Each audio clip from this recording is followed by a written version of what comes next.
Bonjour, je m'appelle Chestil. J'ai 31 ans. Et si vous demandez à n'importe qui à Miami, en Floride, on pourrait vous dire que je suis un millionnaire de la gastronomie. Une étoile qui s'est élevée depuis un food truck et a conquis le monde avec des saveurs mexicaines audacieuses. Mais si vous me demandez, je rirai, secouerai la tête et dirai que je suis un type ordinaire, autrefois considéré comme un raté par ma famille. Toujours mis à l'écart, jamais vraiment vu. Mon histoire ne commence pas par des lumières clignotantes ou des gros titres élogieux. Elle débute dans un lieu beaucoup plus modeste, une petite cuisine à Robstown, Texas, où l'odeur des piments séchés, de la coriandre et de l'amour de ma grand-mère a allumé un feu dans mon cœur. J'ai grandi à Corpus Christi, Texas, dans une famille que l'on qualifierait d'intellectuelle. Mon père, Anthony Steele, était un interniste réputé, le genre d'homme dont la présence imposait le silence dans une pièce et l'attention. Grand avec une voix profonde et posée, il portait l'autorité de quelqu'un qui savait qu'il avait le contrôle. Ma mère, Carol Steele, était chargée de cours en littérature anglaise à l'université, avec des yeux perçants et une façon de parler qui donnait l'impression que chaque mot était disséqué. Pour tous les autres, ils formaient un couple parfait, construisant une famille exemplaire avec 3 enfants. Moi, ma sœur cadette, Paige, et mon frère cadet, Eric. Paige, 3 ans de moins que moi, était l'enfant d'or.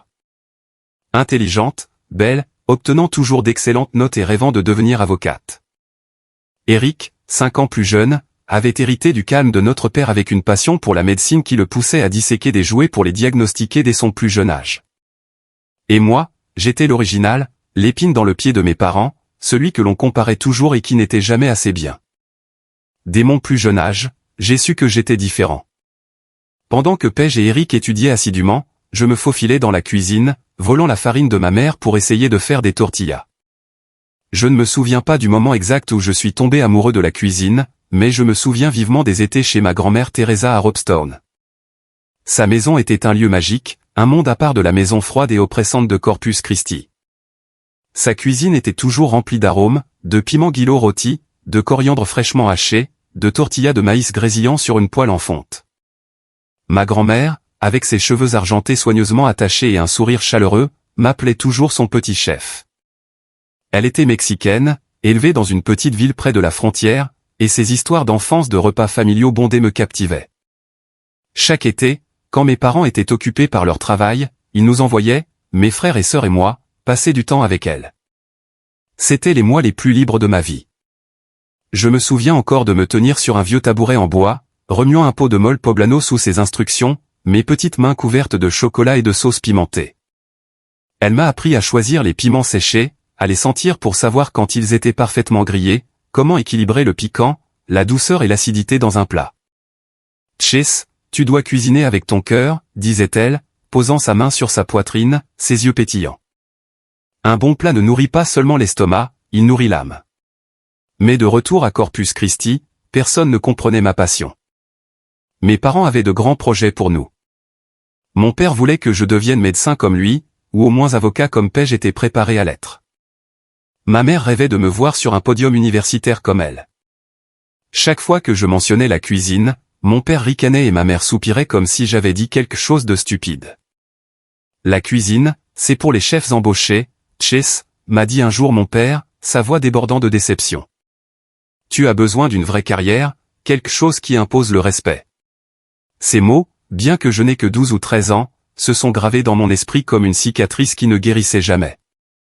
Paige et Eric, les enfants obéissants, suivaient toujours les souhaits de nos parents. Paige était si brillante qu'elle a été invitée à parler lors de la remise des diplômes de son collège, et Eric a remporté un concours scientifique avec un modèle en argile d'un cœur humain. Moi, je n'avais pas d'accomplissement notable, du moins pas aux yeux de mes parents.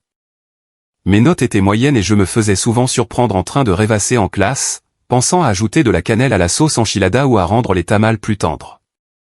Chess, pourquoi ne peux-tu pas être comme Paige ou Eric, m'a un jour demandé ma mère, la voilace. Je n'ai pas répondu, mais intérieurement, j'ai souffert. Je ne voulais pas être comme eux. Je voulais être moi-même, mais être moi-même ne semblait jamais suffisant. Ces étés avec ma grand-mère étaient mon salut. Là, je n'étais ni comparé ni jugé. Elle me laissait expérimenter librement, échouer librement. Une fois, j'ai ruiné un pot entier de pozole en ajoutant trop de sel, et au lieu de me gronder, elle a juste ri et dit que l'échec était la meilleure façon d'apprendre. Chaque erreur te rapproche du plat parfait, a-t-elle dit, me serrant dans une chaude étreinte. Ces étreintes, parfumées d'un léger parfum et d'épices, m'ont accompagné, même quand les choses ont pris une tournure plus sombre par la suite. Mais même ces étés avaient un prix. Rentrer à la maison signifiait affronter le silence glacial de mes parents. Ils ne me demandaient jamais ce que je faisais chez grand-mère, ne se souciaient jamais des plats que je décrivais avec empressement.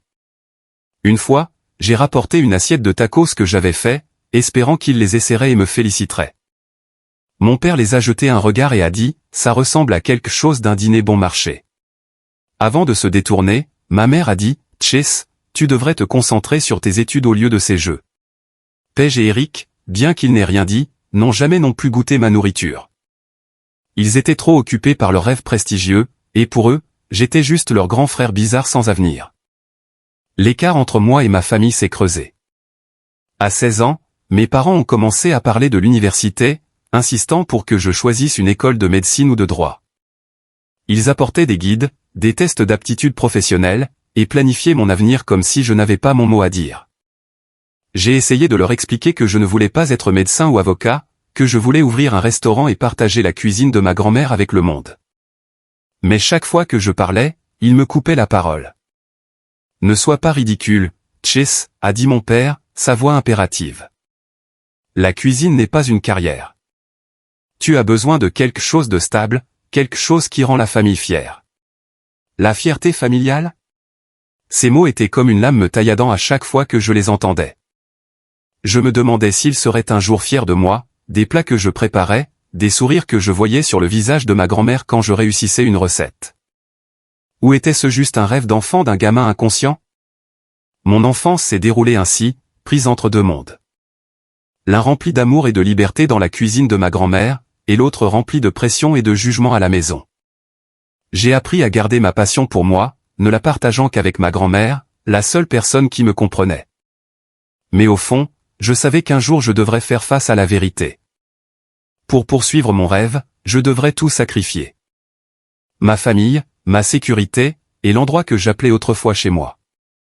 À 18 ans, tout a changé. Ce fut le moment où j'ai pris la plus grande décision de ma vie. Un choix qui a conduit ma famille à me renier et m'a propulsé dans un voyage à la fois douloureux et radieux. Bien que qualifié de raté, bien qu'écarté, je n'ai jamais cessé de croire au feu que ma grand-mère avait allumé dans mon cœur. Ce feu m'a guidé à travers les jours les plus sombres, me menant à une lumière que ma famille n'avait jamais cru que j'atteindrais. Cet été-là, je venais d'obtenir mon diplôme de fin d'études secondaires. Pendant que mes amis étaient occupés à postuler dans des universités prestigieuses, je m'asseyais dans ma chambre, regardant la pile de documents d'admission à l'université que mes parents avaient laissés sur mon bureau. Des guides épais, des brochures sur les écoles de médecine et de droit, et des promesses d'un avenir stable m'étouffaient. Mes parents avaient un plan. J'étudierais la médecine ou le droit, j'obtiendrais un diplôme prestigieux et je ferais partie de l'héritage familial des styles. Mais chaque fois que je regardais ces papiers, je voyais la cuisine de ma grand-mère, j'entendais ses rires et je sentais l'odeur des piments rôtis et des tortillas de maïs grillés. Je savais que je n'appartenais pas à une clinique ou à un tribunal. J'appartenais à une cuisine, à créer des plats qui faisaient sourire les gens, comme ma grand-mère l'avait fait pour moi. La décision de refuser l'université n'était pas un choix impulsif. Elle s'était développée au fil des années à travers les secousses déçues de mon père, les soupirs de ma mère, et les regards froids de Paige et Eric. J'en avais assez d'essayer d'être quelqu'un que je n'étais pas. Je voulais vivre en accord avec moi-même, transformer ma passion pour la cuisine en carrière, même si cela signifiait défier toutes les attentes de ma famille. L'idée d'un food truck a commencé à prendre forme dans mon esprit. Je me voyais conduire un vieux camion déglingué peint en rouge vif comme des piments séchés, parcourant les environs pour vendre des tacos et des enchiladas infusés de l'essence de ma grand-mère, mais réimaginés à ma manière. Ce n'était pas juste un travail. C'était un rêve, un moyen de garder ma grand-mère vivante dans chaque plat. Mais parler de ce rêve à mes parents était un autre défi. Je savais qu'ils ne comprendraient pas. J'ai repoussé cela pendant des mois, laissant la peur et l'espoir lutter en moi. Finalement, un soir d'août, lors du dîner familial, j'ai rassemblé tout mon courage. Mon père était assis en tête de table, parlant d'une prochaine conférence médicale. Ma mère coupait lentement son steak comme si elle analysait chaque fibre. Paige et Eric étaient assis en face de moi, mangeant en silence, mais je savais qu'ils écoutaient. J'ai pris une profonde inspiration, posé ma fourchette, et dit, je ne veux pas aller à l'université. Je veux ouvrir un food truck pour vendre de la cuisine mexicaine. Je veux être chef. La pièce devint silencieuse. La fourchette de ma mère se figea en l'air. Mon père leva les yeux, ses yeux perçants comme des couteaux. Paige haussa un sourcil, et Eric me regarda comme si je venais d'annoncer que je m'envolais pour Mars. « Que as-tu dit, Chase » demanda mon père, sa voix si basse qu'elle me fit frissonner. Je me répétais, essayant de garder ma voix stable. Je veux ouvrir un food truck. Je veux cuisiner, faire de la cuisine mexicaine. C'est ce que j'aime. Ma mère rit, mais ce ne fut pas un rire joyeux. C'était sec, plein de sarcasme. Tu plaisantes, n'est-ce pas? Tu veux abandonner l'université pour vendre de la nourriture dans la rue comme un colporteur? Mon visage rougit, mais je n'ai pas reculé. Ce n'est pas du colportage. C'est ma passion. Je veux faire ce que j'aime comme grand-mère. Évoquer ma grand-mère fut une erreur. Mon père frappa sa main sur la table, faisant trembler les assiettes. Ne mélange pas ma mère là-dedans, Chase, rugit-il. Elle aimait peut-être cuisiner, mais elle n'a jamais sacrifié son avenir pour courir après quelque chose de futile. Qu'est-ce que tu crois faire? Ruiner ta vie? J'ai essayé d'expliquer, en parlant des plats de ma grand-mère, de la façon dont ils me faisaient me sentir vivant et de mon rêve de les partager avec d'autres. Mais mon père n'a pas écouté. Ma mère non plus. Il me regardait comme si j'étais un enfant stupide qui ne savait pas ce qu'il disait. Tu n'iras nulle part avec ce food truck, dit ma mère, sa voix glaciale. Tu échoueras, et tu regretteras de ne pas nous avoir écoutés. Paige, qui parlait rarement pendant les disputes, intervint. Chase, es-tu sûr? Je veux dire, tu es bon en cuisine, mais ce n'est pas une vraie carrière. Eric hocha la tête, sans rien dire.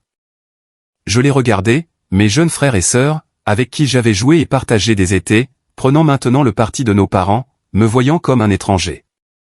La dispute dura des heures, mais n'aboutit à rien. Mes parents déclarèrent que si je refusais l'université, ils me coupaient tout soutien financier. Tu veux nager tout seul? Très bien, dit mon père, la voix épaisse de colère. Mais ne t'attends pas à ce que nous soyons là quand tu te noieras. Ma mère était plus douce, mais ses mots me blessaient davantage. Chase, nous voulons seulement ce qu'il y a de mieux pour toi. Mais si tu choisis cette voie, tu es seul. Je quittai la table du dîner le cœur lourd.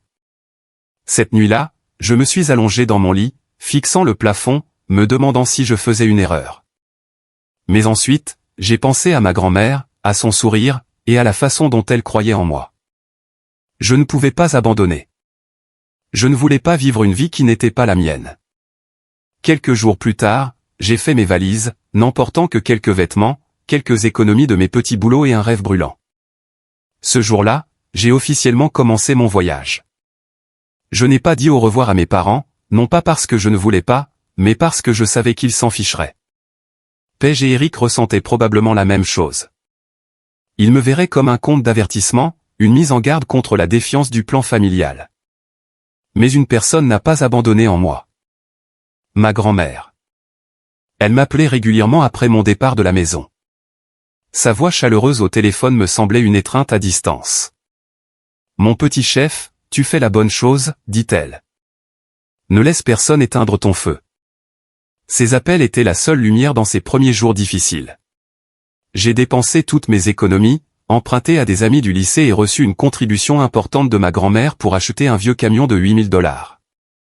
Je l'ai peint en rouge vif et j'ai parcouru Corpus Christi, vendant des tacos et des tamales depuis le petit espace à l'arrière. Chaque plat était un fragment du souvenir de ma grand-mère, et chaque sourire de client me rappelait que j'étais sur la bonne voie. Mais ma famille ne voyait pas les choses ainsi. Juste un mois après mon départ, mes parents m'ont appelé et ont officiellement coupé tout contact. Ils ont dit qu'ils ne répondraient pas aux SMS, ne décrocheraient pas le téléphone, ni n'apporteraient aucun soutien financier jusqu'à ce que je retourne à l'université. Paige et Eric n'étaient pas différents. Je suis devenu un nom effacé des histoires familiales, comme si je n'avais jamais existé. Un ami qui vivait à proximité m'a dit que mon père avait dit aux voisins que j'étais l'enfant rebelle, choisissant de vivre comme un sans-abri. Ces mots blessaient plus que n'importe quelle blessure que j'avais jamais ressentie. Mais je ne les ai pas laissés me vaincre. J'avais ma grand-mère, mon rêve, dans ce camion rouge vif. Un feu qui ne s'est jamais éteint. Les mois qui suivirent furent une série de défis. Je travaillais 18 heures par jour à cuisiner, à conduire, à trouver des places de parking, et à apprendre le marketing à partir de zéro.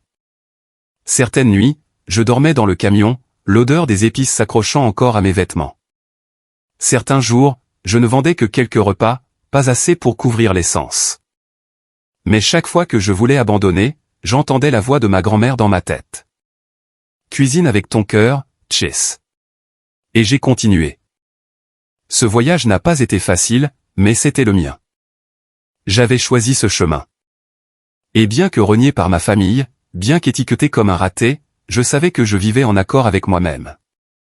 Debout près de ce camion rouge avec l'odeur des piments et de la coriandre dans l'air, je me sentais vivant. Vraiment vivant pour la première fois de ma vie. Je ne savais pas qu'un an plus tard, une grande perte surviendrait, bouleversant encore une fois mon monde. Un an s'était écoulé, et la vie sur la route avec mon food truck était une chaîne infinie de longues journées. Je me levais à l'aube, préparais les ingrédients, cuisinais, conduisais vers des coins de rue animés de Corpus Christi, et vendais des assiettes de tacos, de tamal, ou des bols fumants de pozole. Certains jours, les clients faisaient la queue, louant ma nourriture, me faisant rayonner comme un enfant recevant un compliment. D'autres jours, la pluie tombait sans relâche. Le monde semblait se retourner contre moi, et je ne vendais que quelques repas, juste assez pour acheter plus de piments et de maïs. Pourtant, chaque fois que je soulevais le couvercle d'un pot de molle, inhalant le mélange de chocolat et de piment séché, je pensais à ma grand-mère, et chaque difficulté semblait disparaître. Elle était la seule à croire en moi, la seule lumière dans ces journées solitaires. Mon 19e anniversaire est arrivé lors d'une journée étouffante et insupportable à Corpus Christi. Je ne m'attendais pas à grand-chose. Pas de fête, pas de gâteau, même pas un seul souhait d'anniversaire de mes parents, Paige ou Eric. Ils m'avaient effacé de leur vie comme une tache d'encre erronée à gommer. Je m'étais habitué à leur silence, ou du moins je me convainquais que j'y étais habitué. Je prévoyais de me faire plaisir avec un simple repas dans le camion, peut-être une assiette de tacos fait maison et une bière fraîche, en regardant le coucher de soleil depuis le siège arrière. Mais cet après-midi-là, alors que je coupais de la coriandre dans la minuscule cuisine du camion, un camion de courrier est arrivé. Un petit paquet est arrivé, adressé à moi dans l'écriture penchée familière de ma grand-mère Teresa. Mon cœur s'est emballé. Elle avait toujours eu un moyen de me faire sentir aimé, même quand le monde se détournait. J'ai déchiré le paquet, révélant un vieux cahier relié en cuir, noué avec une fine ficelle. Une petite note s'en est échappée, écrite de sa main. Mon petit chef, ceci est un cadeau de mon cœur pour toi. Continue de cuisiner et n'oublie jamais qui tu es. Joyeux 19e anniversaire. Avec tout mon amour, ta grand-mère Teresa. J'ai ouvert le cahier et mon cœur a semblé s'arrêter. Chaque page contenait une recette méticuleusement manuscrite par elle. Du mole poblano que j'ai appris à 8 ans au réconfortant sopa de fideo qu'elle préparait chaque fois que j'attrapais un rhume. Certaines pages avaient des photos collées. Moi debout sur un tabouret en bois, le visage barbouillé de farine de maïs, souriant à pleines dents, ou elle me montrant comment rouler une tortilla. À la fin de chaque recette, elle écrivait de courtes notes comme des rappels. Ajoute un peu d'amour, Chess, ou ça a meilleur goût quand tu souris. Je me suis effondré sur le sol du camion, les larmes coulant sur mes joues. Ce n'était pas juste un cahier. C'était son monde, son amour pour moi. La preuve que je n'étais pas seul. Je l'ai appelée immédiatement, voulant la remercier, lui parler du camion et des clients qui aimaient ma nourriture. Le téléphone a sonné et sa voix est arrivée, aussi chaleureuse que le soleil d'été. Mon petit chef, s'est-elle exclamé quand elle m'a entendu. Aimes-tu mon cadeau? J'ai ri, lui disant comment j'avais lu chaque page, comment je pouvais presque sentir l'odeur des piments séchés sur le papier comme s'il portait le parfum de sa cuisine. Elle a ri de bon cœur, sa voix légèrement mais pleine de vie, me pressant d'essayer sa nouvelle recette de chilrelno. Nous avons parlé pendant des heures de nourriture, de mes rêves, et de combien elle était fière d'entendre parler de mes journées chargées dans le camion. Tu t'en sors tellement bien, Chess, dit-elle doucement. Ne laisse personne éteindre ton feu. Je ne savais pas que ce serait notre dernière conversation. Les jours qui suivirent virent Corpus Christi entrer dans sa saison touristique, avec des visiteurs affluents sur les plages du centre-ville.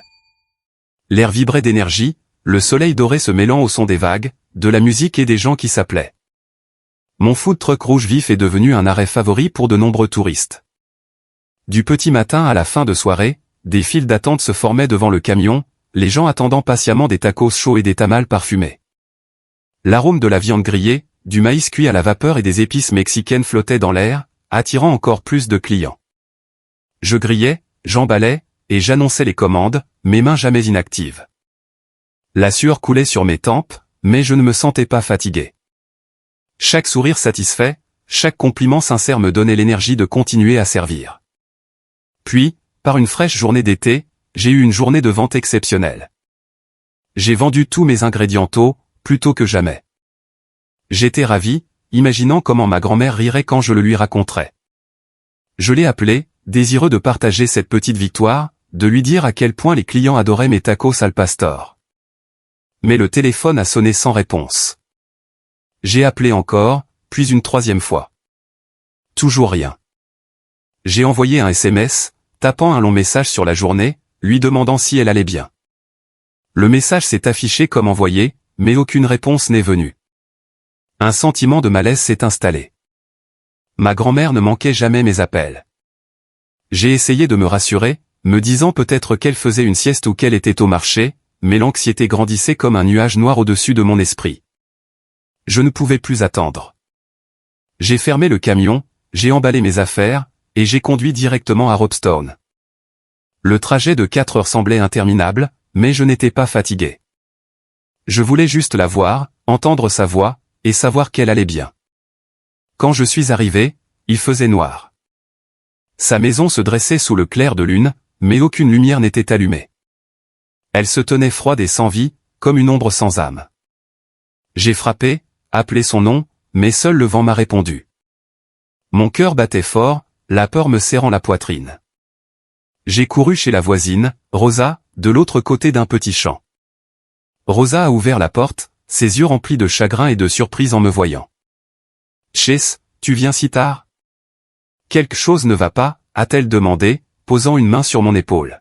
« Je suis tellement désolé pour le décès de ta grand-mère. » Je me suis figé comme si le monde s'écroulait sous mes pieds.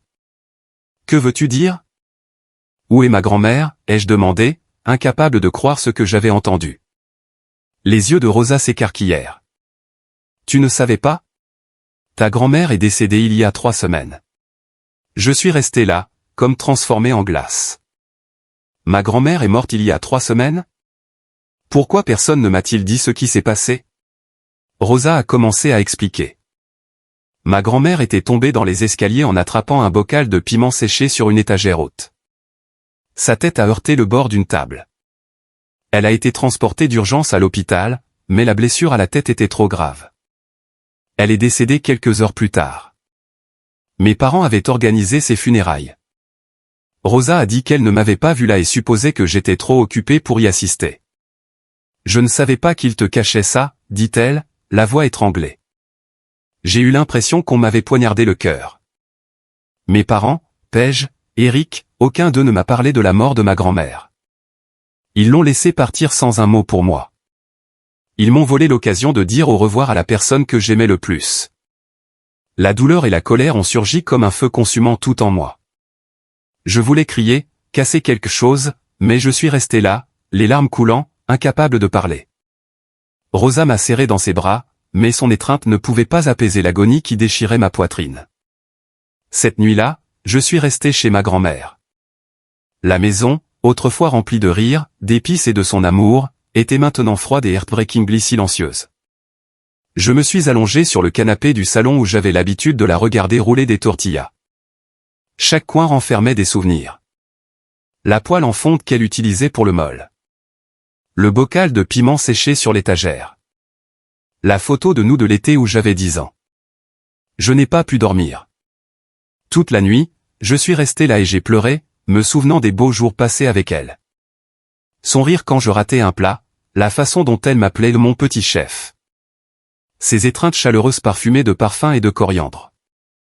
J'ai serré le cahier qu'elle m'avait donné, lisant chaque ligne comme si cela pouvait la ramener. Le lendemain matin, j'ai visité sa tombe. Rosa m'a montré le chemin vers une petite colline où mes parents l'avaient enterrée. La tombe était simple, une pierre tombale gravée de son nom. Teresa Maria González. Je me suis agenouillé, posant ma main sur la terre froide, et j'ai sangloté. Je me suis excusé de ne pas avoir été là quand elle avait besoin de moi, de ne pas savoir qu'elle était partie, de ne pas avoir dit un dernier merci. Je lui ai parlé du camion, des ventes réussies, de la façon dont je cuisinais encore ses recettes. Mais mes mots n'étaient que des murmures dans le vent, incapables de l'atteindre plus. La colère contre ma famille brûlait toujours en moi. Il ne m'avait pas seulement renié.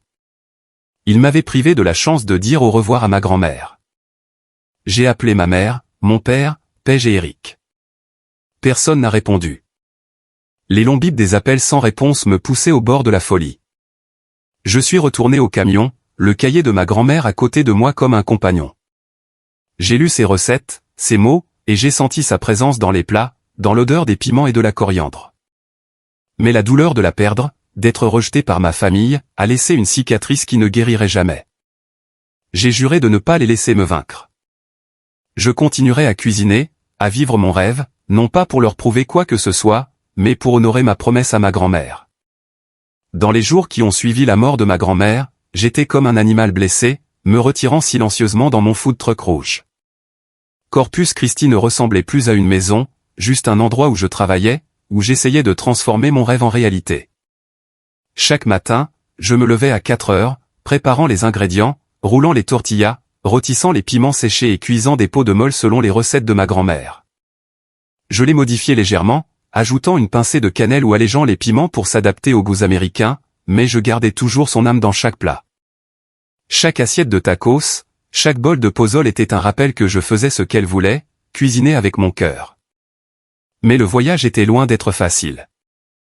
Lancer un food truck était une bataille, et j'étais un jeune de 19 ans sans expérience, sans argent, et sans soutien. J'ai dû tout apprendre. Comment choisir des emplacements à forte affluence, comment fixer le prix des ingrédients pour éviter les pertes, comment sourire aux clients même quand mon cœur se brisait. Certains jours, je conduisais pendant des heures pour trouver un bon endroit pour me garer, seulement pour être chassé par la sécurité pour manque de permis. J'ai demandé des permis mais j'ai été rejeté pour des raisons vagues où j'ai été confronté à une concurrence acharnée d'autres food trucks, certains prêts à jouer sale pour garder leur place. Une fois, je me suis garé près d'un marché nocturne, espérant une grosse journée. Mais à la fin, j'ai trouvé mon pneu crevé et un autre propriétaire de camion m'a souri au loin. Je n'avais aucune preuve, aucun recours. Alors, j'ai serré les dents, remplacé le pneu, et dépensé presque tous les gains de la semaine.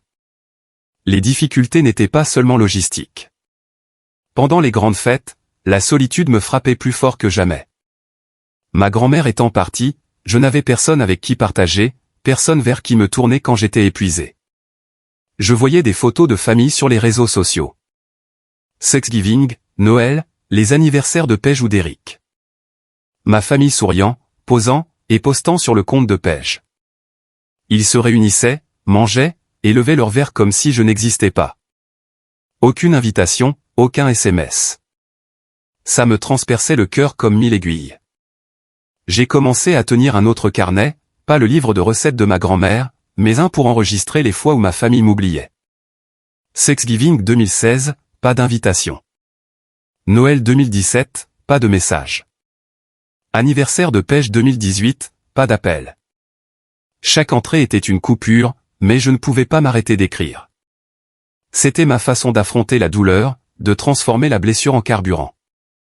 Je me disais que s'il n'avait pas besoin de moi, je me tracerais mon propre chemin. Malgré les difficultés, il y avait des éclairs de lumière. Un jour, une femme âgée s'est arrêtée à mon camion et a goûté mes enchiladas. Elle a mangé lentement, puis m'a regardé, les yeux brillants. Jeune homme, cela me rappelle la cuisine de ma mère. Tu as cuisiné ça avec ton âme, n'est-ce pas? J'ai hoché la tête, la gorge nouée. Des moments comme celui-là rendaient tout ça valable. Lentement, j'ai construit un groupe de clients réguliers. Des employés pendant leur pause déjeuner, des familles en promenade le soir, des étudiants qui avaient envie de nourriture bon marché et délicieuse. Ils ont commencé à m'appeler le gars des tacos. Mais cette fois, le nom n'était pas une moquerie. C'était un signe que je créais quelque chose de significatif. J'ai aussi appris à naviguer dans les défis. Quand j'étais chassé d'un endroit, j'en trouvais un nouveau, même si cela signifiait conduire plus loin.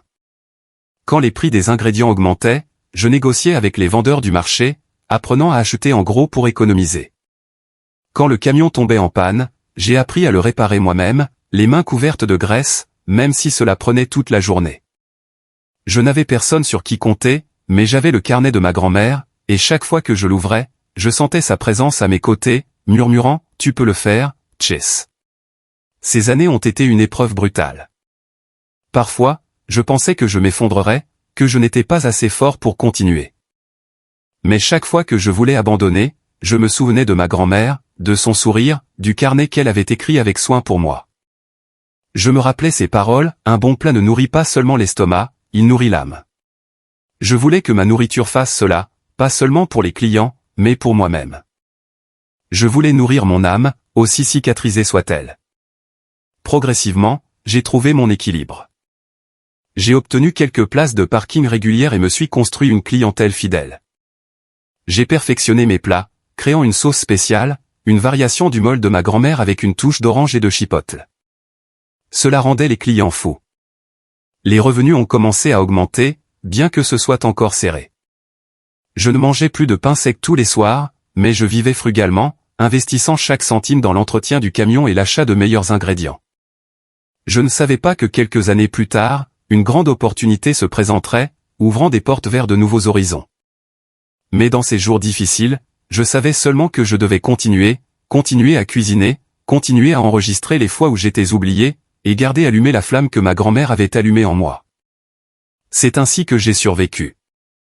Comment j'ai transformé la douleur en force. Et comment j'ai commencé à me faire un nom. Chestil, le gars des tacos qui n'a jamais abandonné. 4 ans s'étaient écoulés depuis mon départ de chez moi, et j'avais appris que le succès n'est pas facile, mais qu'il n'est pas impossible. À 23 ans, j'ai commencé à voir la lumière au bout du tunnel. Mon food truck rouge, bien que vieux et rayé, était devenu un élément familier de Corpus Christi. Les clients venaient non seulement pour la nourriture délicieuse, mais aussi pour l'histoire que je racontais à travers chaque plat. Des recettes d'inspiration mexicaine de ma grand-mère, adaptées aux goûts locaux. Parmi elles, une chose a tout changé.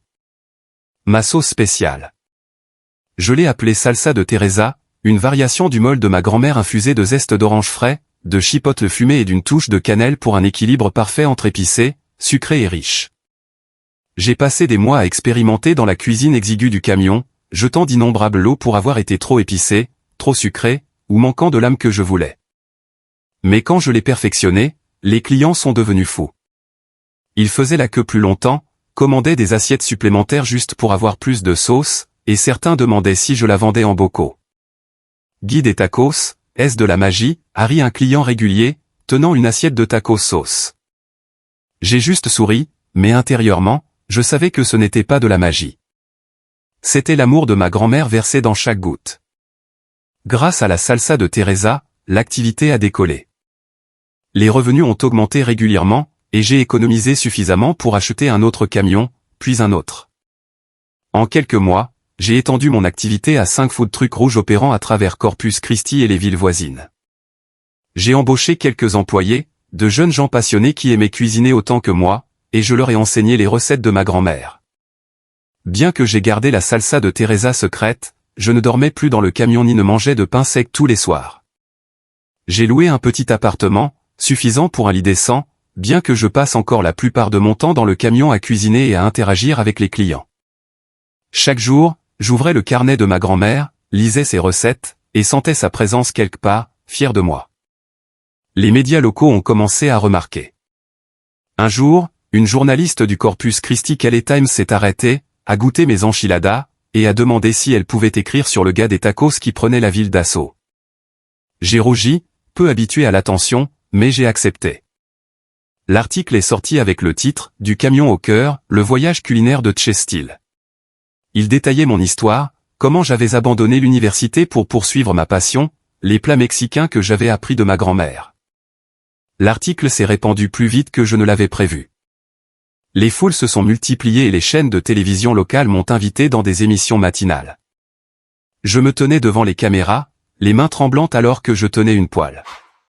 Mais j'ai partagé mon histoire sur ma grand-mère, mon rêve, et comment je voulais apporter de la joie à travers chaque plat. Cuisiner n'est pas juste un travail, ai-je dit dans une interview. C'est ma façon de garder ma grand-mère en vie. Mais même lorsque les projecteurs ont commencé à briller, je me suis senti seul. Je continuais à tenir mon carnet des oubliés, enregistrant les fois où ma famille m'avait négligé.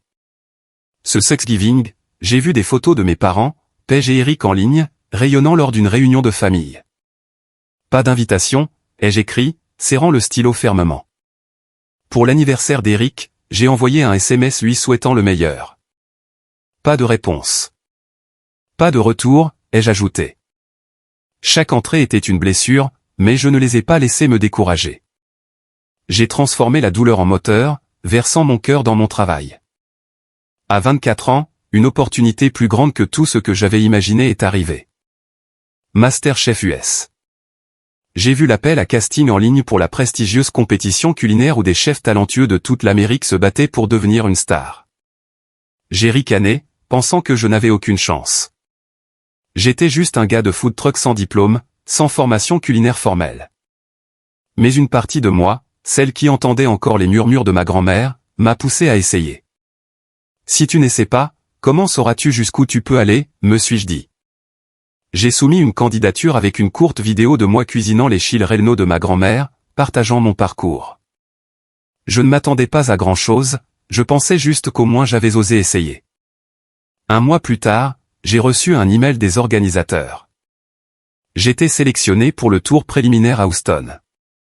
J'ai été stupéfait, relisant l'email incrédule. Le jour de l'audition, je me suis tenu au milieu de dizaines de concurrents, diplômés d'écoles culinaires, chefs de restaurants chics, des gens débordant de techniques polies. Dans ma chemise usée, tenant une boîte de tacos al pastor avec salsa de Teresa. Je me sentais comme un étranger. Quand ce fut mon tour, je me suis approché, et placé mon plat devant 3 juges renommés, et ai partagé mon histoire. Ma grand-mère, le camion, comment chaque plat était un fragment de mémoire. J'ai vu leurs sourcils se lever, incertains si c'était de la surprise ou du scepticisme. Puis ils ont goûté la nourriture. Silence. Le chef juge, un chef connu pour son regard perçant, a mâché lentement, puis m'a regardé. « Où avez-vous appris à cuisiner ça ?» a-t-il demandé. J'ai répondu, la voix tremblante, de ma grand-mère dans sa petite cuisine à Ropstone. Il a hoché la tête et puis un miracle s'est produit. Ils m'ont félicité. Cette sauce est un chef-d'œuvre, a dit un autre juge. Vous avez une histoire et ce plat la raconte parfaitement. J'ai passé le tour préliminaire, puis le suivant et le suivant. Chaque tour, j'apportais un des plats de ma grand-mère réimaginés à ma manière. Et chaque fois, je gagnais les juges, pas seulement par le goût, mais par le cœur que j'y mettais. Le parcours de MasterChef n'a pas été facile. J'ai affronté des défis épuisants. Cuisiner des plats français que je n'avais jamais essayés, préparer des desserts dont je ne savais pas par où commencer, ou créer des assiettes de haute cuisine sous des délais serrés. Parfois, je voulais abandonner, sentant que je n'étais pas à ma place. Mais chaque fois que j'ouvrais le carnet de ma grand-mère, lisais ces mots, « Cuisine avec ton cœur », et j'ai continué. J'ai partagé mon histoire dans chaque épisode, et les téléspectateurs ont commencé à m'aimer. Pas parce que j'étais le meilleur chef, mais parce que j'étais moi-même, un gars des tacos avec un grand rêve. La finale a été un tourbillon d'émotions. J'ai affronté un jeune chef new-yorkais avec une technique impeccable et une confiance de tous les instants. Le défi était de créer un menu de 3 plats qui me représentaient. J'ai fait un sopa de fideo en entrée, des chili-relleno avec salsa de Teresa en plat principal et un caramel flan avec une touche d'orange en dessert. Tous inspirés par ma grand-mère. Alors que les juges goûtaient, je me tenais là, le cœur battant, les mains tremblant tellement que je les ai cachées dans mes poches. Ils étaient silencieux. Puis le chef juge s'est levé, m'a regardé et a dit, « Chase, tu as apporté ton âme à cette table. C'est de la vraie cuisine. » Quand ils m'ont annoncé gagnant, je me suis effondré sur mes genoux, les larmes coulant. J'avais réussi. J'avais tenu ma promesse à ma grand-mère. Après MasterChef, les médias m'ont surnommé la star culinaire du food truck. Articles, interviews, et offres de collaboration ont afflué. J'étais submergé de joie. Pour la première fois de ma vie, je n'étais pas seulement reconnu. J'étais aimé, célébré, recherché. Ceux qui se moquaient de moi autrefois, qui me traitaient de gars des tacos avec mépris, me regardaient maintenant avec admiration. Gagner MasterChef n'a pas seulement apporté la gloire. Cela a ouvert des portes que je n'avais jamais osé rêver. Des investisseurs ont commencé à m'approcher. Des gens en costumes élégants parlant avec enthousiasme des opportunités et du personal branding d'une manière à laquelle je n'étais pas habitué.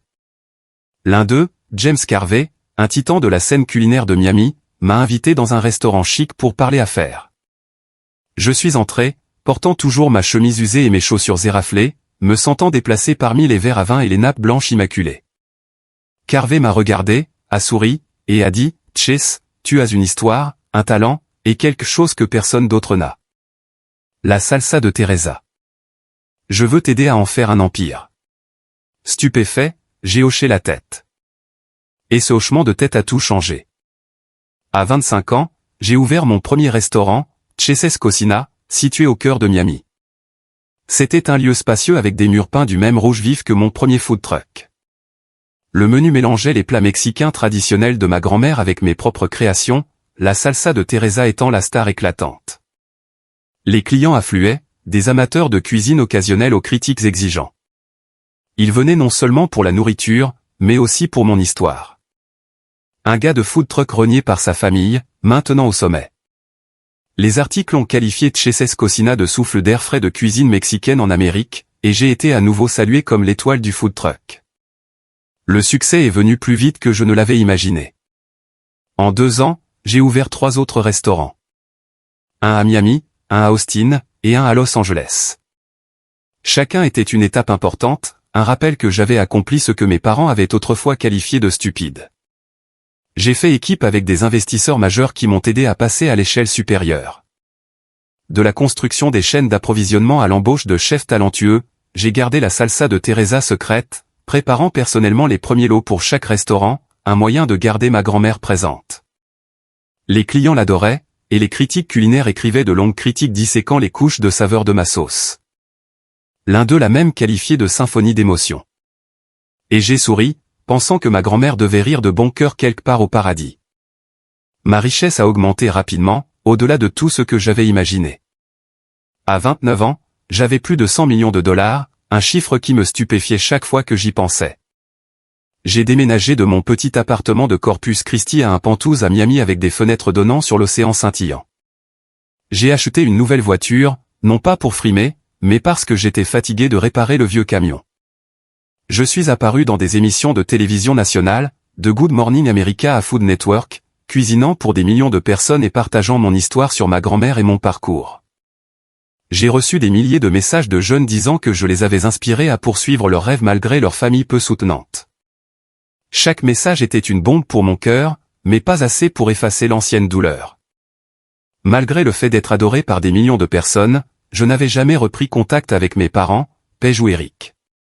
Je savais qu'ils m'avaient vu aux informations, à la télévision, ou du moins entendu parler de mon succès par des collègues ou des voisins.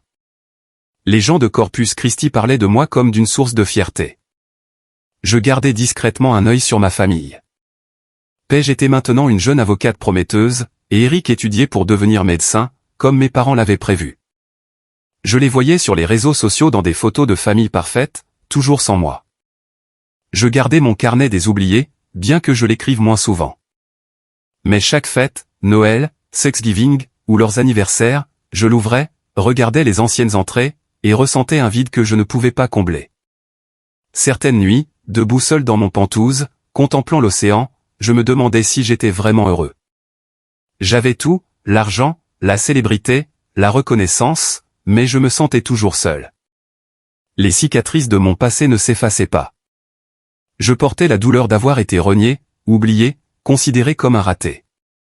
Je n'ai pas contacté ma famille, non pas parce que je ne voulais pas, mais parce que j'avais peur. Peur qu'ils me voient toujours comme un étranger. Peur qu'ils ne comprennent jamais le feu que ma grand-mère avait allumé en moi. Je me disais que je n'avais pas besoin d'eux, que j'avais construit une vie sans eux. Mais au fond, je savais que j'espérais toujours le jour où ils me regarderaient et diraient « Chase, nous avions tort. Et puis quelque chose d'inattendu s'est produit. Tard cette année-là, alors que j'étais dans mon restaurant principal à Miami en train de revoir le menu de la saison des fêtes, mon téléphone a vibré. Un numéro inconnu, mais l'indicatif régional provenait de Corpus Christi. J'ai hésité, pensant que c'était peut-être un ancien client ou un fournisseur. Mais lorsque j'ai répondu, la voix à l'autre bout m'a arrêté net. « Chase », dit ma mère, Carol Steele, doucement, son ton hésitant. « Est-ce que tout va bien ?» J'ai failli laisser tomber le téléphone. Cela faisait plus d'une décennie que je n'avais pas entendu sa voix. J'ai répondu, ma voix sèche. « Je vais bien. »« Pourquoi appelez-vous » Elle a fait une pause, puis a dit, « Nous aimerions vous inviter au dîner de Noël. » Cela fait longtemps. La famille veut vous voir. Je suis devenu silencieux, incertain de la façon de répondre. Cette invitation, après plus de 10 ans d'être mis à l'écart, est arrivée comme une pierre lancée dans le lac calme de ma vie. Je vais y réfléchir, ai-je dit, puis j'ai raccroché, le cœur battant. L'invitation m'a plongé dans le tumulte. Une partie de moi voulait refuser, continuer à vivre ma vie sans regarder en arrière.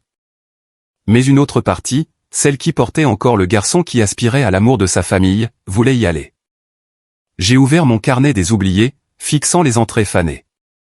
Chaque ligne était une coupure, et je me demandais si j'avais le courage de retourner dans la maison qui m'avait autrefois rejeté. Puis j'ai pensé à ma grand-mère, ces mots résonnants, « Pardonne, Chase, mais n'oublie pas. » J'ai décidé d'y aller, non pas pour me réconcilier, mais pour les confronter ainsi que moi-même. Le jour de Noël, j'ai conduit jusqu'à Corpus Christi, non pas dans mon vieux food truck rouge, mais dans un élégant SUV noir. Je portais un simple costume, mais j'avais mon carnet de recettes de ma grand-mère et le carnet des oubliés dans ma poche. Alors que je me garais devant la vieille maison où j'avais grandi, un sentiment étrange m'a envahi. La maison avait l'air la même, avec sa clôture en piqué blanc et un arbre de Noël scintillant dans la cour. Mais ce n'était plus ma maison. J'ai pris une profonde inspiration, j'ai frappé, et je me suis préparé à ce qui allait arriver.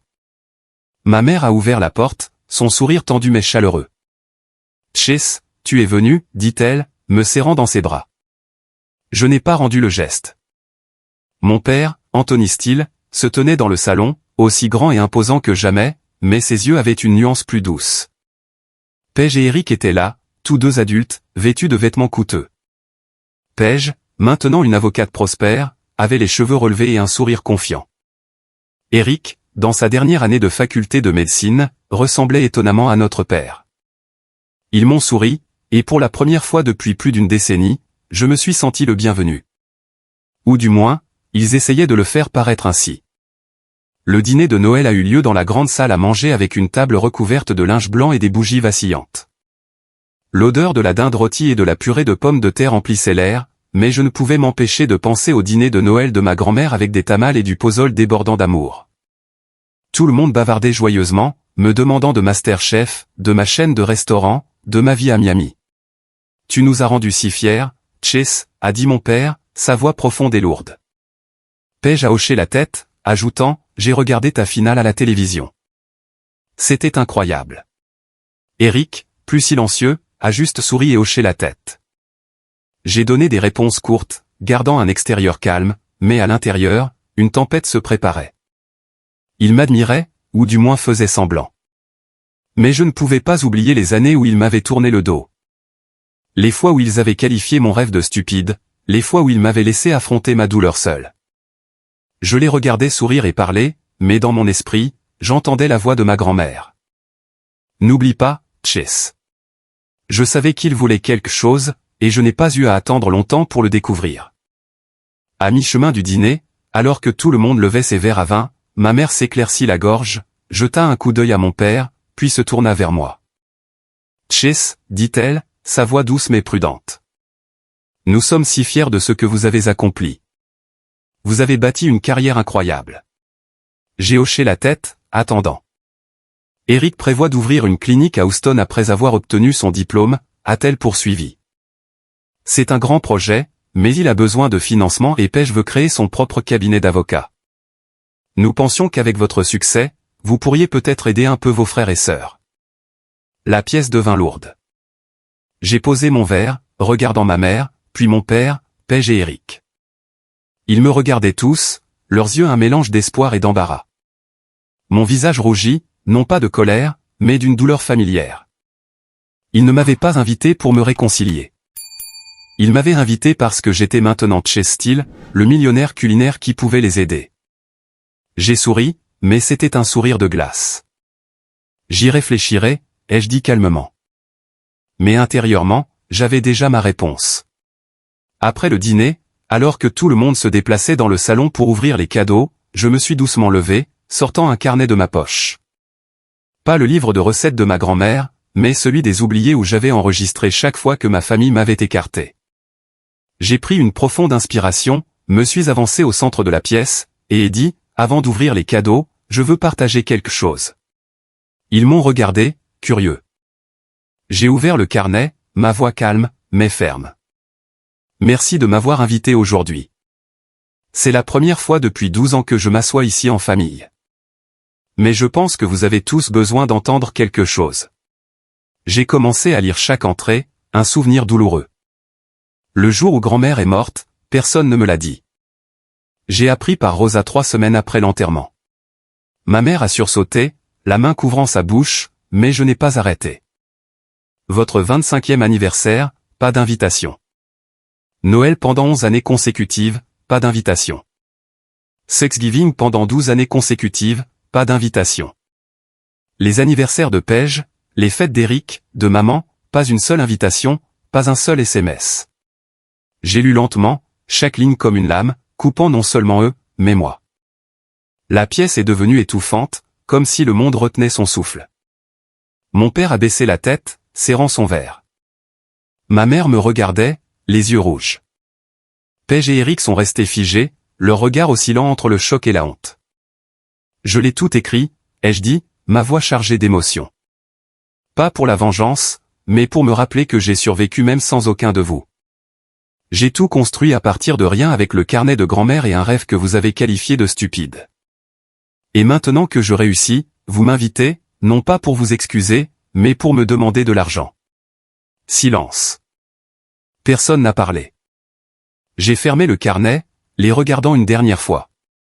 Je ne peux pas vous aider, ai-je dit, ma voix douce mais résolue. Non pas parce que je n'ai pas les moyens, mais parce que je ne peux pas oublier ce qui s'est passé. Je vous souhaite à tous un joyeux Noël. Je me suis retourné, j'ai quitté la maison, et je les ai laissés dans un silence pesant. Dehors, l'air était glacial et de petits flocons de neige ont commencé à tomber. J'ai grimpé dans mon SUV, mon regard s'attardant sur la maison, ses lumières scintillantes maintenant vides pour moi. Je n'ai pas pleuré, mais mon cœur me faisait mal. Je savais que j'avais fait la bonne chose, mais cela n'a pas diminué la douleur. J'ai conduit en emportant le carnet de recettes de ma grand-mère et celui des oubliés, sachant que mon voyage était loin d'être terminé. Les rues de Corpus Christi scintillaient sous la lueur des lampadaires et une fine couche de neige. J'ai traversé des routes familières, celles sur lesquelles j'avais fait du vélo quand j'étais enfant, rêvant de plats dans la cuisine de ma grand-mère. Mais maintenant, cette ville n'était plus chez moi. Ma maison était dans les cuisines de Tcheses Cocina, l'odeur du chipotle de la coriandre fraîche, le feu que ma grand-mère avait allumé en moi. Je n'avais pas de plan précis en quittant le dîner de Noël, mais mes pieds m'ont mené à l'endroit où je savais que je devais aller, le cimetière où reposait ma grand-mère Teresa. Je me suis garé près de la route menant à la petite colline. La neige tombait plus fort, recouvrant la terre froide. J'ai marché, mes chaussures coûteuses s'enfonçant dans la terre molle, serrant le carnet de recettes de ma grand-mère. Sa tombe est apparue devant moi, simple mais sereine, avec une pierre tombale gravée. Teresa Maria González. Je me suis agenouillé, posant ma main sur la terre froide, sentant comme si elle était encore là quelque part dans l'air, dans les souvenirs que j'avais gardés pendant 12 ans. Mamie, ai-je murmuré, ma voix rauque, j'ai réussi. J'ai apporté ta cuisine au monde comme tu as dit que je le pouvais, mais je suis si fatigué. Les larmes ont roulé sur mes joues, chaudes contre le froid hivernal. Je lui ai raconté tout sur ma victoire à MasterChef, la chaîne de restaurants, les nuits solitaires dans mon Pantouse donnant sur la mer. Et je lui ai parlé du dîner de Noël, de la façon dont j'avais confronté ma famille, du carnet des oubliés et des entrées gravées dans mon âme. Je ne sais pas si je peux leur pardonner, ai-je dit, la voix brisée. Mais je sais que tu voudrais que je continue. Tu as toujours dit de pardonner, mais de ne pas oublier. J'essaie, mamie. J'ai ouvert son carnet de recettes à la dernière page où elle avait écrit une courte note. Chase, tu es ma lumière. Laisse cette lumière briller, peu importe à quel point le monde devient sombre. J'ai souri à travers les larmes, la sentant juste là, me serrant dans ses bras comme ces journées d'été à Ropstone quand j'étais un garçon avec des mains couvertes de farine de maïs. Je continuerai, mamie. Je promets de ne pas laisser le feu que tu as allumé s'éteindre. Assis près de sa tombe, j'ai pensé à mon parcours, d'un garçon étiqueté comme un raté à un homme qui a bâti un empire grâce à son amour de la nourriture. J'ai pensé aux leçons que ma grand-mère et la vie m'avaient apprises. J'ai réalisé que la passion est un feu que personne ne peut éteindre si on y croit. J'avais choisi mon chemin malgré le rejet familial, malgré les doutes du monde. Je m'étais relevé maintes et maintes fois parce que je croyais aux rêves que ma grand-mère avait plantés en moi. Et j'ai réalisé que le pardon est un voyage, pas une destination. Je n'étais pas prêt à pardonner complètement à mes parents, Paige ou Eric. Les cicatrices qu'ils avaient laissées restaient dans le carnet des oubliés et dans mon cœur. Mais j'apprenais à lâcher prise, non pas pour eux, mais pour moi-même. Je ne voulais pas vivre avec de l'amertume pour toujours. Ma grand-mère a dit un jour, un bon plat a besoin d'équilibre. La vie aussi, Chase. J'essayais de trouver cet équilibre entre la douleur et l'espoir, entre le passé et le futur. Je me suis levé, j'ai essuyé mes larmes, et j'ai déposé une petite fleur près de sa tombe. Une marguerite blanche, sa préférée. Merci, mamie, ai-je dit, ma voix plus assurée. Je continuerai à te rendre fier. J'ai remonté vers ma voiture, me sentant plus léger, comme si un poids avait été soulevé.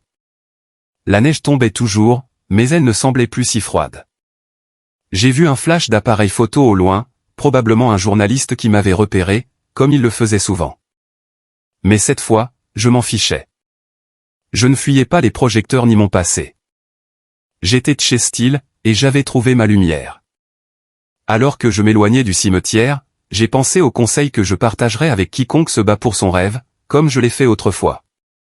Croyez en vous-même, même lorsque personne d'autre ne le fait. Votre rêve en vaut la peine, peu importe ce que le monde dit. Trouvez un feu, une personne, un souvenir, une raison pour vous faire continuer quand les choses deviennent difficiles. Pour moi, c'était ma grand-mère et son carnet. La vie n'est jamais facile.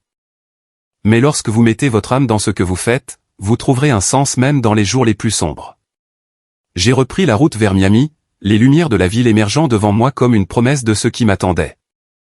Mon voyage n'était pas terminé. Et je savais que même par les froides journées enneigées, la lumière de ma grand-mère me guiderait toujours.